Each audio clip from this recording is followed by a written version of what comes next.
Хаамаг 35 жилийн ойн урамшуул зарлалаа гэх линкээр нэвтэрч 3 өдрийн хугацаанд 24 иргэн 170 гаруй сая төгрөгөөр хохироод байна. Уг зарлалах гэмт хэрэгт өвтөж хохирсон нэг иргэний яриаг хүргэе. За тэгэхээр яагаад энэ зарлалах гэмт хэрэгт өвтөж тэгээ бидэнтэй бас нэг сэрэмжлүүлэх үүднээс хаваалцаач.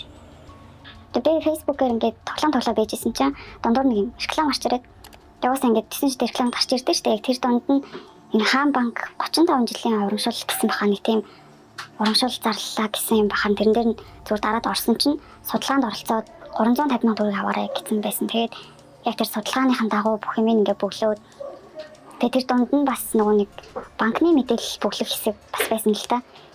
Тэгээд тэрийгэ бөглөөд утасны дугаар, регистрийн дугаар, аваг нэрмэр тиймэрхүү юмнуудаа бөглөх шаардлагагүй л байсан байл л дээ. Тэгээд тэрнээс болоод ер нь миний банкны мэдээллийг авсан юм шиг үлээ. Тэгээд ер нь данснаас нь яг хэдийн хугацаанд мөнгө татаж гарав?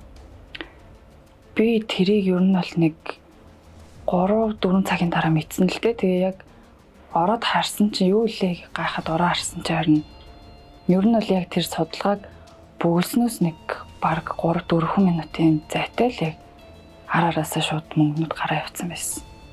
Тэг нийтдээ ер нь бол миний яг нөгөө нэг өөрийн данснаас тэгээ хугацаатай болон хугацаагүй хадгаламжийн данснуудаас 6 удаа гүйлгээ гараад тэгээд нийтдээ 25 сая 700 сая төгрөгийн зарлага гарсан байсан. Тэгээ тэр нь бас ганцхан миний данс бол байгаагүй. Манай ээжийн тэгээ манай эгчийн ингээд хамтран эзэмшигчээр бүртгэлтэй тийм данс байсан. Тэгэхээр зөвхөн та өөрийнхөө хувийн мэдээллийг бөглөөд тэгээ хамтран эзэмшигч болох ээж эгчийн ханаасаас мөнгө гарсан гэсэн үг тийм. Би нөгөө хамтран эзэмшигчээр байдаг болохоор ч тэр юм тэгээд ер нь бол бүхэл данс сонсорсон байсан да.